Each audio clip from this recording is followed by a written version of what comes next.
먼저 이렇게 귀한 시간 그리고 귀한 장소에서 우리 동명고등학교 헌신예배를 드리게 하신 우리 하나님께 너무나도 감사와 찬양을 먼저 올려드립니다. 그리고 혹시 여러분 자녀들 가운데 이제 고등학교 진학을 해야 되는데 신앙 가운데 좀 걱정이 있고 고민이 있으신 성도님들 계신다면 우리 동명고등학교로 보내주시면 우리가 그 학생들, 우리 자녀들처럼 잘 신앙으로 양육을 하겠습니다. 그래서 잘 보내주시면 감사하겠습니다. 오늘은 읽어드린 하나님의 말씀을 가지고 이 생명나무로 가는 길이라는 말씀을 우리가 서로 나누도록 하겠습니다. 우리가 신앙생활을 하는데 신앙생활에서 중요한 요소들이 많이 있습니다. 그러나 그 중요한 요소들 가운데는 제가 보기에는 성경관이 상당히 중요하다고 생각합니다. 성경을 어떻게 이해하느냐는 상당히 중요한 문제입니다. 어떤 성경관을 가지고 있느냐에 따라 우리들의 신앙의 색깔이 결정이 된다고 저는 생각합니다. 이 시간에 제가 여러분들에게 그 유대인들이 성경을 바라보는 관점과 우리 기독교인들이 성경을 바라보는 관점에 어떤 큰 차이가 있는지 제가 잠깐 말씀을 드리도록 하겠습니다. 크게 보면 그 유대인들이 성경을 바라보는 관점과요, 그리고 우리 기독교인들이 성경을 바라보는 관점에는 크게 다릅니다. 예를 들어 보면 우리가 다시 태어난다라는 이 거듭남, 이러한 주제들을 가지고 그 예수님과 니고데모가 대화하지 않았습니까? 거듭나야 된다, 천국에 가려면 이렇게 거듭남과 천국에 들어가는 것, 이러한 주제들을 가지고 예수님과 종교 지도자였던 니고데모 사이에 대화를 우리는 요한복음을 통해서 알고 있습니다. 그런데 이 주제에서요, 이 니고데모는 이 거듭남을 어떻게 이해했습니까? 이 거듭나야 된다라고 하니까 실제로 어머니 태에 들어가서 다시 태어나는 것으로 이해를 했거든요. 이건 단순한 이해가 아닙니다. 이것은 전형적인 유대인들이 성경을 바라보는 관점이에요. 그게 이 거듭남을 실제 어머니 태에 들어가서 다시 태어나는 것, 그러니까 이게 자연현상, 이런 것으로 이해를 많이 했거든요. 그런데 예수님께서 이 거듭난다라는 것을 어떻게 설명해 주셨습니까? 성령으로 다시 나는 것으로 이 거듭남을 말씀해 주셨습니다. 이건 엄청난 차이거든요. 성경을 바라보는 관점에서 이건 정말로 엄청난 차이입니다. 우리가 보통 기독교 세계관을 설명할 때요, 공식이 있습니다. 이 기독교 세계관은 어떤 식으로 설명되는 것이 기독교 세계관이냐면 창조, 타락, 구속, 이 세 가지. 창조, 타락, 구속. 우리 학생들에게 제가 이 기독교 세계관을 가르치면서 항상 학생들에게 짧게 기억하도록 창타구라고 제가 설명을 하거든요. 우리 학생들은 알 거예요. 창타구 2학년들은. 이 기독교 세계관을 설명할 때는 항상 창조, 타락, 구속이라는 큰 공식으로 성경을 바라보고 그리고 우리가 이 세상을 설명하게 됩니다. 이게 기독교 세계관이거든요. 그런데 중요한 건 이 창조와 구속 사이에 이 타락이 놓여져 있다는 거예요. 이 타락이라는 게 놓여 있는데 그 타락을 회복하기 위해서, 그 타락이라는 것을 회복하기 위해서 지금의 것으로는 불가능하고 새로운 뭔가가 요구되는데요. 그러니까 하나님이 창조를 했고 근데 아담이 타락을 했어요. 그리고 하나님이 그 타락을 회복하려고 할 때 그 회복할 때 그냥 지금의 것으로는 불가능하고 새로운 뭔가를 요구한다. 그런데 기독교는 그 새로운 뭔가의 새로운 것, 그것을 뭘로 설명합니까? 이게 바로 그리스도의 사역과 성령의 사역이 필수적인 것으로 설명을 해요. 그러니까 회복이 되려면 그리스도의 사역과 성령의 사역이 없으면 불가능하다라는 관점이 우리 기독교의 기독교 세계관의 중요한 관점이라는 거죠. 그런데 유대인들은 이러한 필수적인 요소를 생략한 채로 지상에서의 새로움을 이야기한다는 겁니다. 이게 중요한 차이예요. 그리스도의 사역과 이 성령의 사역이 없이 그냥 지상에서의 새로움을 설명하는. 그러니까요, 어머니의 태로 들어가서 다시 난다라는 그러한 사고는 무엇을 의미합니까? 이건 기본적으로 그리스도와 성령의 사역을 인정하지 않고 그리고 죄의 문제를 크게 여기지 않고 해결할 수 있다라는 이러한 사고가 담겨져 있는 것입니다. 그러니까 이 니고데모의 사고가 상당히 우리가 되짚어서 생각해 볼 문제라는 것입니다. 그러므로 새로 뭔가의 사역이 요구됨을 강조하는, 그래서 이 타락의 부분을 회복하기 위해서는 이 그리스도의 사역과 이 성령의 충만한 사역, 이제 이러한 사역이 전적으로 필요하다라는 이런 것입니다. 이러한 설명은요, 오늘 본문에서도 그대로 적용이 된다라고 저는 생각합니다. 하나님이 천지를 창조하시지 않았습니까? 그리고 하나님은 하나님의 형상대로 아담을 지으셨습니다. 그리고 아담이 거할 이 에덴 동산을 창설하셨습니다. 그런데 이 동산은요, 이 죄가 없을 때는 하나님의 임재를 상징하는 마치 성막과 같은 역할을 했어요. 그 에덴 동산 자체가요, 하나의 커다란 성막과 같은 역할을 했어요. 그러면 제가 이 시간에 에덴 동산과 이 성막의 어떤 연결고리가 뭔지 한 4가지 정도 짧게 말씀드릴게요. 이 동산, 에덴 동산, 그리고 성막, 이 모두는 다 근본된 토지나 황량한 광야 위에서 세워진 겁니다. 그러니까 허벌판에 하나님이 에덴 동산을 창설하시고, 그리고 허벌판에 성막이 세워지는 이러한 공통점을 하나 가지고 있고요. 그 다음에 두 번째는 하나님의 임재를 상징하는 거룩한 곳으로 인식이 되는 곳이에요. 에덴 동산 하면 죄가 없이 하나님이 함께 하시는 곳. 그리고 성막도 마찬가지예요. 이스라엘 자손들만 보면 정말로 죄악 투성이지만 그들 가운데 하나님이 성막을 세우셔서 하나님이 함께 하심으로 거룩함이 무엇인지를 보여주는 이러한 성격을 동시에 가지고 있다는 겁니다. 그리고 세 번째를 보면 모두요, 하나님의 면전을 상징하는 동쪽에 입구가 있어요. 여러분이 성막의 구조를 보면 동쪽에 입구가 있거든요, 출입구가. 그러나 오늘 본문에서도 에덴 동산의 그 출입구가 어디에 있다라고 이야기를 해주고 있습니까? 24절에 이와 같이 하나님이 그 사람을 쫓아내시고 에덴 동산 동쪽에 그룹들과 두루 도는 불칼을 두어 생명나무의 길을 지키게 하셨다 하시면서 이 하나님의 면전인 이 동쪽에 어떤 출입구가 있음을 우리에게 암시해주는 대목을 우리가 확인할 수 있습니다. 그리고 네 번째는 어떤 거냐면, 이 죄가 만연했을 때 이 신령한 장소, 에덴 동산이나 성막 그 자체가 신령한 거 아니에요.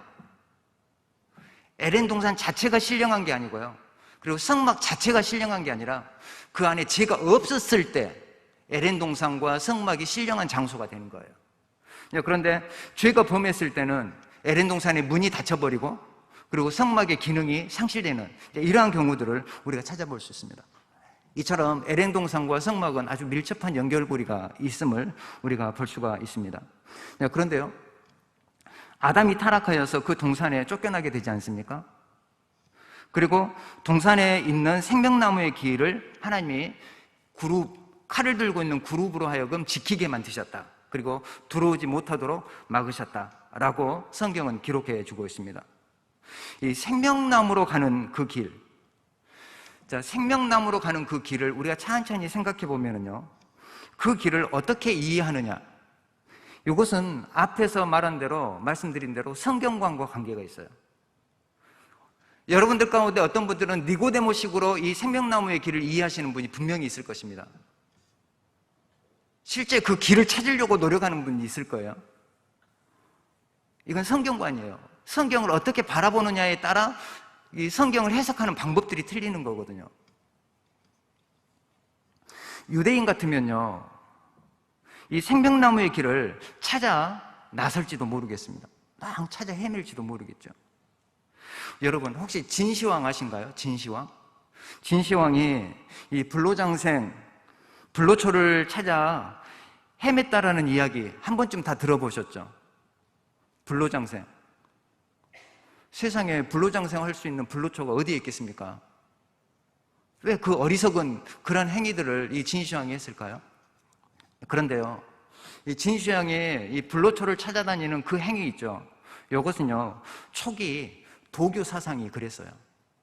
도교 사상이 진짜로 저기 산 깊숙한 곳에 우리를 영생할 수 있는 어떤 영생의 어떤 물질들이 있다라고 생각해서 사람들이 산속에 찾아서 헤맸어요. 이게 초기 도교 사상이 그랬습니다. 초기 도교는 이 영생을 가져다 줄 물질이 지구 어느 산 깊숙한 곳에 숨어 있다라고 믿고 많은 사람들이 찾아 헤맸고, 그리고 그 산속에서 돌을 닦으면서 이게 신령이 된다라고 생각하는 그러한 사상이 도교 사상에 만연해 있었습니다. 이처럼요, 에덴 동산을 찾아 헤매는 사람들이 있습니다. 그런데요, 이것은 헛수고입니다. 지금 에덴 동산 찾아봐야 무슨 소용이 있겠을까요? 물론 그 에덴 동산이 지구의 어느 한 지점일 수 있습니다. 왜? 하나님이 에덴 동산을 창설하셨을 때 그것은 어떤 신화적인 이야기가 아니고 역사적인 사건이고, 하나님이 지구 어느 편에서 에덴 동산을 창설하셨기 때문에 그것은 어느 지구 어느 곳에 있겠죠. 그러나 그것을 찾는다고 해서 우리에게 무슨 의미가 있겠습니까? 왜요? 하나님 나라를 이해하는 그 유대인의 사고도요, 약간 이런 경향을 가지고 있습니다. 그 유대인들이 가지고 있는 하나님 나라 사상도요, 아마 이런 경향을 좀 가지고 있어요. 그래서요, 예수님이 예루살렘에 입성하셨을 때 하나님의 나라가 당장에 일어날 것이라고 생각하지 않았습니까? 심지어 제자들조차도요. 예수님이 예루살렘에 딱 갔으니까 이제 하나님 나라가 곧 임하겠구나, 이렇게 생각한 거예요. 이것은 유대인들의 사고를 반영해 주는 거거든요. 그게 죄의 문제는요, 우리가 생각하는 것보다 더욱 심각하여 이 물리적인 방법으로는 해결이 되지 않습니다. 근데 사람들은 물리적인 방법으로 해결하려고 해요, 이 영적인 부분들을. 그러니까 그게 믿음이 있고 없고의 차이예요. 그게 유대인들이 믿음이 없다라는 게 이러한 영적인 부분들을 물리적으로 해결하려고 해요.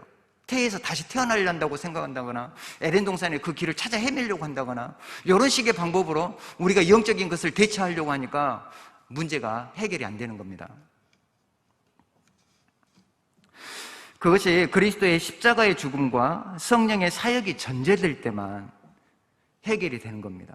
하나님의 나라는요, 그래서 창조, 타락, 구속, 이 타락의 부분을 해결하는 것은 물리적인 방법으로 해결되는 게 아니라 예수 그리스도의 사역과 성령의 사역으로만 가능하다라는 것을 우리가 명확하게 마음속에 확신을 가지고 믿어야 할 줄로 믿습니다.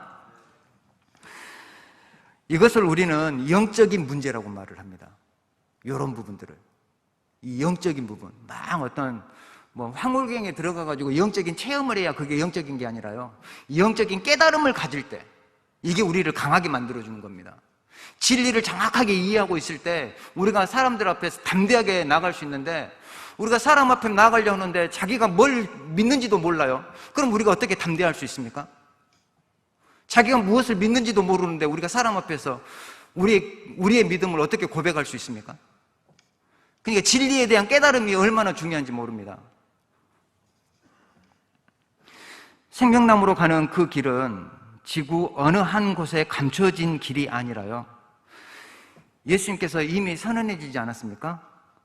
내가 곧 길이요 진리요 생명이라. 예수님의 그 말씀 안에 우리가 생명나무에 가는 그 길을 발견할 수 있는 겁니다. 우리 새 예배당 십자가탑 앞에 보니까 예수 길이요 진리요 생명이신 이 말씀이 딱 적혀져 있어서 너무 감사했습니다. 예수님의 그 말씀이 무엇을 의미하는지 우리가 잘 이해하실 필요가 있어요. 내가 길이요 진리요 생명이니 나로 말미암지 않고는 하나님께 올 자가 없다 라는 그 말씀. 자, 그러면 이 시간에 제가 이 생명나무의 길을 지키는 이 그룹에 대해서 잠깐 말씀을 드리고 우리가 교훈 2가지만 살펴보고 기도하겠습니다.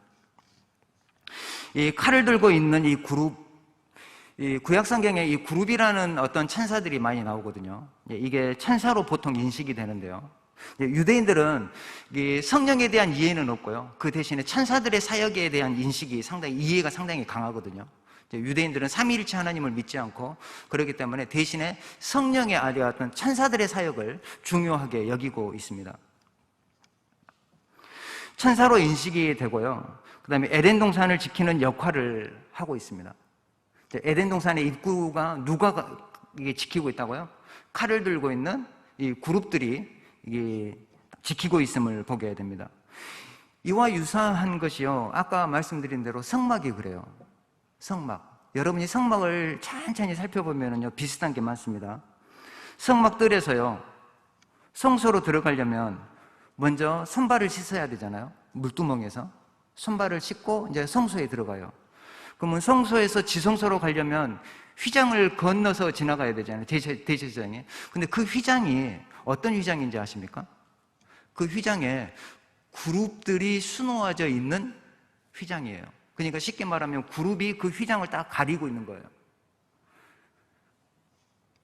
그래서 대제사장이 그 그룹이 수놓아져 있는 휘장 사이로 지성소로 들어가요.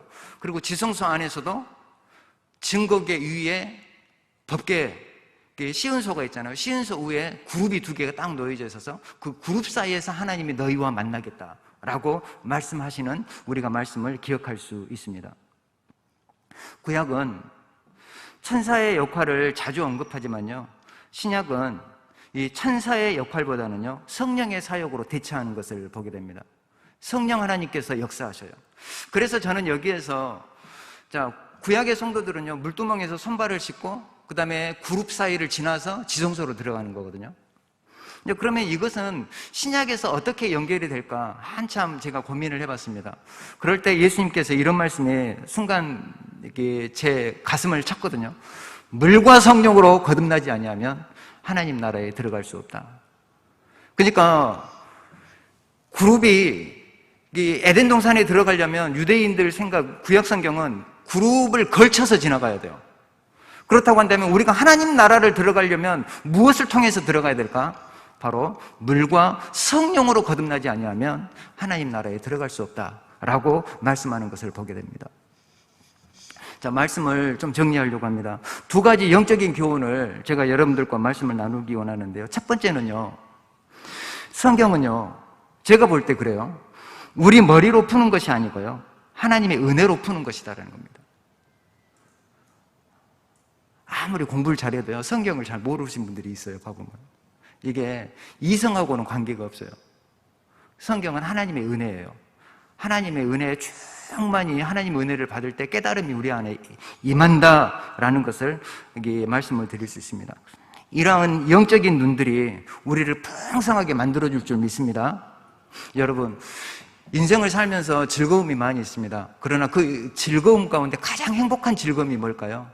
이건 말씀에 대한 깨달음이에요. 말씀에 대한 깨달음들이 우리 모든 성도들에게 풍성하시기를 간절히 소원합니다. 이 구약으로만 읽지 마시고요, 이 신약의 빛 아래서 읽는 훈련을 많이 하십시오. 그래서 구약을 읽을 때 그 구약과 연결되어 있는 이 신약의 내용이 무엇인가를 순간순간 연결해서 여러분의 이해의 폭을 하나님 앞에 기도하시면서 묵상하시면 더 풍성한 은혜들이 우리 가운데 임할 줄로 믿습니다. 그리고 두 번째 영적인 교훈 한 가지만 더 말씀드리겠습니다. 이 지구 어느 한 곳에 있을 것이라고 믿고 이 에덴 동산을 찾아 헤매지 마십시오. 저는 이것을 어떻게 좀 적용하고 싶냐면요, 종교 탐험가들이 되지 마십시오. 이 세상에는 여러 종교들이 있는데요, 그 여러 종교 뭐가 좋을까 기웃거리지 마시고요, 생명 대신 예수 그리스도 앞에 담대하게 나와서 하늘 보좌를 여는 우리 모든 성도들 되시기를 간절히 소원합니다. 그리고 우리 동명고 그러한 길을 가는 우리 학교가 되기를 간절히 소원합니다. 제가 기도하겠습니다.